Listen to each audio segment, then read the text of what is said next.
niya. Don't judge them all but Kent. I hate him. Hindi ka masisisi pero hindi ka dapat nag-react ng ganon. I can manage a situation. Ganon lang talaga si Kent. Huwag mo na siyang kampihan. Alam mong mali ang ginagawa niya pero nagsasawalang bahala ka? Bumuntong hininga siya. Sa kanya na-realize may kakaiba ng naging asal si Jeremy na dapat di na ito nakialam. I know you're just concerned but you don't need to act like a knight. Baka kung ano isipin ng mga kasama ko dahil sa reaksyon mo. Aniya sa malumaning na tinig. Wala akong pakialam sa iisipin nila. Ginawa ko lang ang dapat. Giit nito. But you're overreacting. You must know your limitations, Jeremy. Naiinis na sabi niya. Biglang kumalma si Jeremy. You're right. I'm sorry. Sumobra ako sa limitasyon ko. Wika nito sa malamig na tinig. Naglakad to patungo sa bar counter at tumupo. Kagad din siyang inilipin ng guilt. Na-offend ata si Jeremy sa sinabi niya. Maya-may nakapag-desisyon siyang magpaalam sa kanyang mga kasama. Hindi rin siya magiging komportable kung tutuloy siya sa pagkanta. Humingi rin ng depensa si Kent sa nangyari pero hindi siya nakaligtas sa panunokso ng ibang kasama niya. Nang puntahan niya sa counter si Jeremy, nilaman siya ng kaba nung wala na ito roon. Nataranta siya. Hinanap niya ito. Nang hindi ito makita, tumakbo na siya sa labas. Huminto sa parking lot ng bar si Shara nang napansin niyang may munting liwanag siyang nahaninag mula sa loob ng kotse niya. Dagli siyang lumapit at binuksan ang pinto sa driver's side. Nasurpresa siya na makita si Jeremy. Nakaupo sa harap ng manibela. Pinapakilaman ang cellphone niya. Iniwan pala niya dito ang susi ng kotse at cellphone niya. Kanina nagpa-perform sila sa hotel. Sa halip magalit sa bigla nitong pag-alis, pinaghaharian ng pag-alala at takot ang puso niya sa akalang naglayas na ito. Noon niya napagtanto, nasanay na siya sa binata at di niya malaman ang gagawin kapag wala ito. Bumaling siya sa kabilang pinto at sumakay. Sinilip niya ang ginagawa nito sa cellphone niya. Naglalaro to ng Candy Crush. Let's go home, sabi niya. May performance pa kayo, diba? Maghihintay ako rito hanggang matapos ang trabaho mo. Seryosong wika nito. Nakapagpaalam na ako sa mga kasama ko. You have to choose them. Don't mind me. I just need some fresh air. Lumabi siya. Did I offend you? I'm sorry, dapat nagpasalamat ako sa pinakita mong concern. Ang totoo, matagal ko ng balak tumiwalag sa grupo dahil nga kay Kent. Hindi siya pioneer ng grupo. Siya ang pumalit sa ex-boyfriend ko. Noong una okay siya pero habang tumatagal lumalabas ang tunay niyang ugali. Mahalaga sa iyo ang banda ninyo. Malamang dahil sa banda kaya kayo nagkakilala ng first love mo. Kaya hindi ako magtataka kung hindi mo basta maiwan ang banda. You can choose them always. Hindi ang isang katulad ko magiging dahilan para tuluyan kang umalis sa grupo nyo. May kung anong pumipiga sa puso niya. Di yun dahil sa memory ng first love niya, kundi sa bagong damdamin na tagpuan niya kay Jeremy. Ano man ang desisyon ko, walang kinalaman doon ng first love ko o ang banda. Narealize kong malaki rin ang binago ng kabanda ko sa pagkatao ko. Inaamin ko sa kanila ko natutunan ang bisyo sa alak at sigarilyo. I also admit that they are not the problem, it's me. And why did you choose to leave them aside of Kent? Usig nito. Iniisip ang magandang sagot sa tanong nito. Minsan niya nang naisip na higit pa ang nagawang impluensya ni Jeremy sa buhay niya kaysa first love niya. Mas mabilis siyang napalambot ni Jeremy at tila mas mabilis ding nahulog ang loob niya rito. Naisip ko lang, it's enough time to move on except the other opportunities. Sagot niya. Opportunity for what? Di niya ito sinagot. Gusto muna niyang mag-explore at pag-aralang mabuti ang feelings niya para kay Jeremy. Natatakot siyang tuluyang ma-in-love dito gayong alam niyang wala iyong kasiguruhan. Baka matulad lang sa sitwasyon niya sa mga napapanood niyang romance drama at nababasang novels na na-in-love ang girl sa may amnesyang lalaki at sa huli matutuklasan niya kasal na ito. Ayaw niyang maramdaman ang nararamdaman ng mga bida sa kwento. Umuwi na tayo, sabi niya pagkuwan. Are you sure? Di makapaniwalang tanong. Di na naman siya nakasagot na napansin niyang pamilyar na puting Toyota Innova na pumarada sa tabi ng kotse. Nang bumaba ang lalaking driver, gano'n na lang ang kabog ng dibdib niya. It was her brother, Jaro, wearing his black suit and red-rimmed eyeglasses. Napamilyar ata itong kotse niya kaya ito pa sipat-sipat ng katawan sa kotse niya. Dagli siyang yumuko. Hey, what's wrong? Takang tanong ni Jeremy. Ang kuya ko, aniya. Alin? Yang lalaki sa labas? Oo. Then why are you hiding? Go out and face him. Udyok nito sa kanya. Uusigin lang niya ako at pipiliting umuwi. Malamang inutusan siya ni mommy na pilitin akong umuwi. Lumabas ka na at kausapin siya. Ihayag mo ang saloobin mo na magkaintindihan kayo. Hanggang kailan ka makikipagpatintero sa kaanak mo? Hindi mo ba naisip na baka hindi na sila nakakatulog dahil kakaalala sa'yo? Remember that blood is thicker than mud. Walang hihigit sa kalinga ng tunay mong kadugo. Dahil sa mga sinabi ni Jeremy, nagkaroon siya ng lakas ng loob na harapin ang kapatid niya. Aalis sana si Jaro na magdesisyon siyang lumabas. Kuya! Tawag niya rito. Huminto ang lalaki tumarap sa kanya. Hindi maipinta ang mukha nito habang humahakbang papalapit sa kanya. Finally, I found you. Mom called me many times and asked for a favor to convince you to go to New York.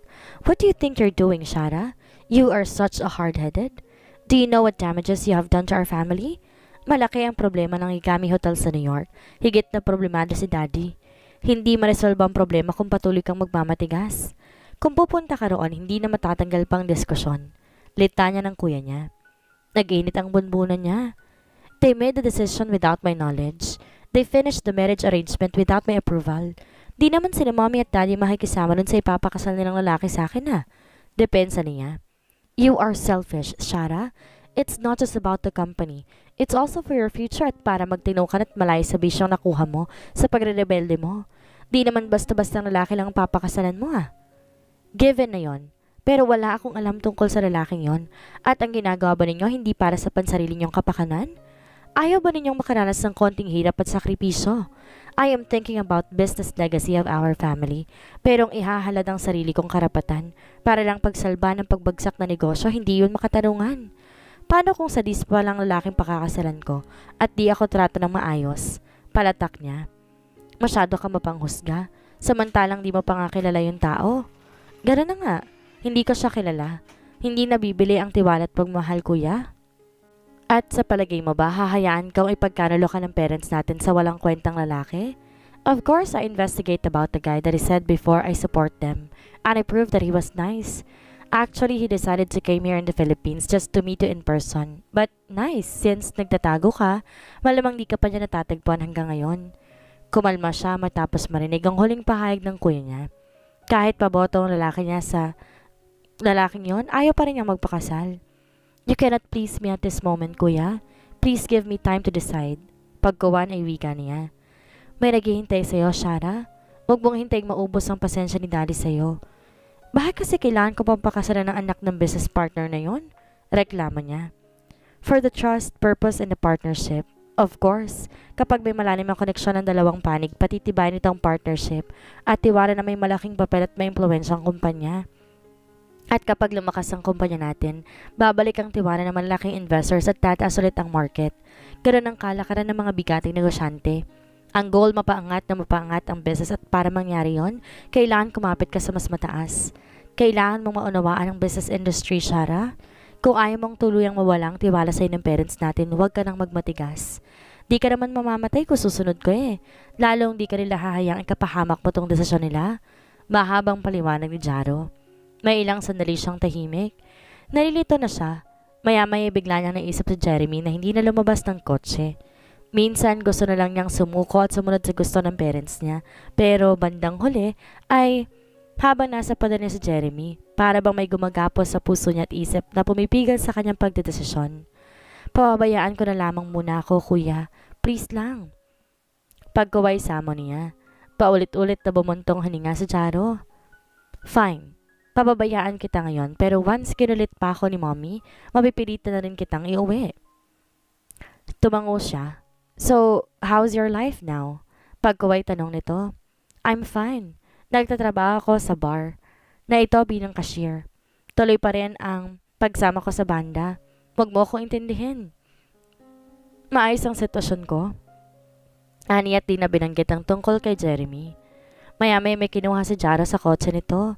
Kinuha nito ang bag at nilabas ang check booklet nito. Nagsulat ito roon. Pagkatapos pinunit itong isang pahina ng cheque at ibinigay sa kanya. Nanlaki ang mata niya na mabasa ang sinulat ito na 50,000 pesos na halaga ng cheque at nakapangalan sa kanya. Kuya, hindi mo na kailangan pang gawin to. Angal niya. Why not? You are my sister, our only princess. Ang totoo, nag-aalala ako sa iyo since sapilitang pinaputol ni mommy lahat ng sustento sa iyo. Medyo nagkalaman ka na. Hiyang mo atang ganitong buhay ah. Nakangiting sabi nito. Matipid siyang umiti.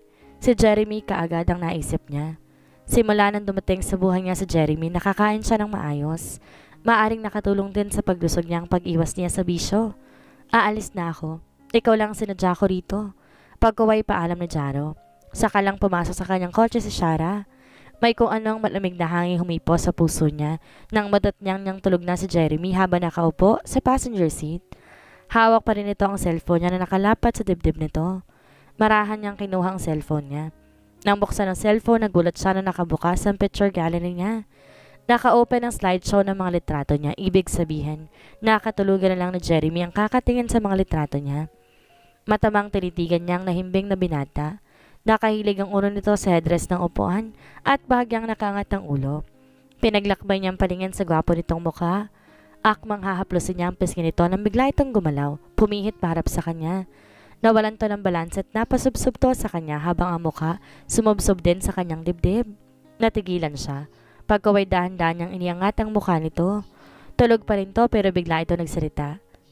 Trust me, I will never hurt you. Wika nito. May ilang segundong nakatitig lang siya sa mukha ni Jeremy. Narealize niya isa lamang si Jeremy sa mababait na taong nakilala niya. Aminado siyang naging masigla ulit ang buhay niya nang dumating to. Pakiramdam niya dinala siya nito sa mundong komportable siya habang kasama to. Maingat niyang inayos ang pagkakaupo nito at saka to kinabitan ng seatbelt. Pagkuwan, binuhay niya ng makina ng sasakyan saka nagmaniobra. Nakapagpaalam na siya kay Chacha. Saktong naiparada niyang kotse sa harap ng apartment, nagising si Jeremy. Nasaan na tayo? Lulugulugong tanong nito.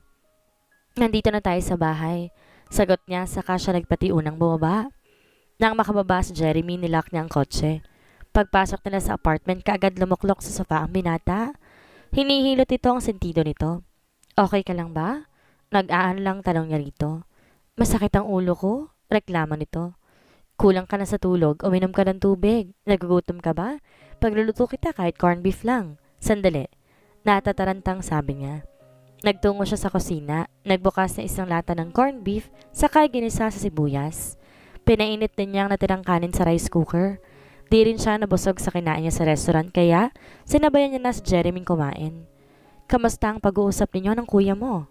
Tanong ni Jeremy na makasara na sila sa hapagkainan. Bumuntong hininga siya. Kinausap lang niya ako tungkol sa desisyon ng parents ko. Gusto niyang umuwi ako at pumunta ng New York para magpakasal, aniya. Tumawa ng pagak si Jeremy. Ang hirap naman ng kalagayan mo. So, anong desisyon mo? Anito. Di ako pumayag. Ayoko magdesisyon ng padalos-dalos. Mukhang okay naman ang mapapangasawa mo. Kung yun ang makakabuti sa'yo, bakit di ka na lang pumayag? Kesa ganito ka, parang daga na hindi alam kung saan lulungga. Matamang tumitig siya kay Jeremy. Nag-e-enjoy ako sa buhay na pinili ko. I'm contented. Matatag na sabi niya. Kahit nag-iisa ka at wala ako? Usig nito habang matamang nakatitig din sa kanya. Napatda siya. Di niya makuhang sumagot. Nakapakong paningin niya ng diretso sa mata ng binata. At habang magkatitig ang kanilang mga mata, nabubuhay ang halo-halong emosyon sa puso niya. Naroon ng frustration, lungkot at takot. Natatakot siyang baka pag nawala si Jeremy, baka babalik siya sa dati at talo siyang malulugmok sa biguan. Hindi niya na maunawaan ang kanyang sarili. Bakit ganito ang nararamdaman ko? Mahal ko na ba siya? Hindi niya kinayang damdaming umuusig sa kanya. Umiwas siya ng tingin sa binata at minadali ang pagsubo. Pagkatapos nauna na siyang pumasok sa kwarto. Makalipas ang halos isang buwan na diretsong pagtatrabaho ni Shara, nagdesisyon siyang magpahinga muna. Buo rin ang desisyon niyang umalis na sa banda. Samantalang wala pang update na bagong private investigator na i-hire niya para matukoy ang pagkakakilala ni Jeremy. Wala raw kasing nakitang files na kaugnay ng litrato ni Jeremy sa NBI. Nitong mga nagdaang araw napapadala sa pagkirot ng ulo ni Jeremy, epekto marahil ng sinasabi nitong panaginip at mga pasulpot-sulpot na senaryo sa utak nito. Nang ipakonsulta niya ito sa doktor, sinabi ng doktor na magandang senyales daw iyon. Maaari nagsisimula nang bumalik ang alaala ni Jeremy. Sa halip matuwa, bigla siyang nilamon nang di may paliwanag na lungkot at takot. Samantalang di pa rin tumitigil si Jeremy sa paghahanap ng prutas na marang at sa wakas may nakita ito sa supermarket ng Mall of Asia at ilang piraso lang. Nung natikman nito ang nasabing prutas, sinabi nito na may naalala ito kaugnay ng prutas. First time din niyang natikman na nasabing prutas na parang langka pero maliit lang at pinong-pinang waring balahibong balat. Ang laman ng prutas parang maliliit na buto ng langka pero napakatamis at parang mayroong gatas. Nagustuhan niyang lasa kaya bumili sila ulit bago naubos. Anong naalala mo sa prutas? Tanong ni Sarah kay Jeremy nang pauwi na sila sa apartment, lula ng kanyang kotse. Ang una ko naiisip, isang lugar sa Davao at pakiramdam ko minsan ako nakatikim ng marang. Baka nakapunta ako sa Davao at doon ako nakakain noon, sabi nito. Masarap pala, komento niya. Hindi ba tama ako? Mabuti na isip mong bumili tayo ulit, baka sa sunod wala na silang stock. Malayo bang Davao dito? Kailangan natin sumakay ng eroplano o barko papunta roon. At kung sasakay ng eroplano o barko, kailangan magpresenta ng valid ID. Wala ka nun, wala kang apelido. Napansin niyang nanamlay ang binata. Sayang. Mayroon ka bang magandang lugar na po pwedeng pasyalan? Yung malayo sa traffic, polusyon at yung may malinis na dagat? May mga bundok at mga puno? Pagkuwan ay sabi nito. Maraming magagandang lugar sa bansa. Gusto mo bang mamasyal? Sana. Kaso may trabaho ka. Di naman pwedeng ako lang mag-isang mamasyal. Wala akong alam sa mga lugar. Hindi siya kumibo pero may naisip siyang ideya. Pagdating sa apartment, pinagsaluhan nila ang binili nilang prutas. Nagdesisyon si Sharang surprisein si Jeremy. Since hindi rin niya ito madadala sa Davao, nag-isip na lang siya ng lugar na pwede nilang pasyalan ayon sa gusto nito. Katunayan, mas gusto niyang bumiyahe ng matagal. Madalas na yung ginagawa noon. Yung sasakay lang siya ng bus papunta sa malalayong lugar. Di niya yun ginagawa nung kasama niya sa bansang mommy niya. Pero nung nasubukan na niyang bumiyahe sakay ng bus, nadiscover niyang masarap pala sa pakiramdam. Linggo ng gabi, pinag-impakan niya si Jeremy. Sinabi lang niya na may pupuntahan sila. Sumunod naman ang binata. Pagsapit ng 3:00 sa madaling araw, bumiyahe na sila. Sakay lang ng jeep papuntang bus terminal, biyaheng vegan.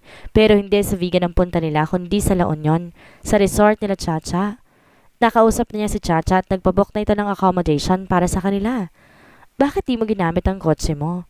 Tanong ni Jeremy na makaupo na sila sa upuan ng bus sa may bandang harapan. Mas gusto ko mag-commute. Hindi ka ba komportable? Ano niya? Hindi umimik si Jeremy. Mahabang oras ng biyahe kaya inagahan nilang pag-alis. Mabuti wala ng traffic. Nakarating sila sa tamang oras. Napansin niya inaantok pa si Jeremy. May 20 minuto pa bago aalis ang bus. May baon silang pagkain at inumin. Tig-isang maliit na maleta sila ni Jeremy at ito ang may dala sa bag ng pagkain. Hindi nito napigil ang antok at nakatulog sa upuan.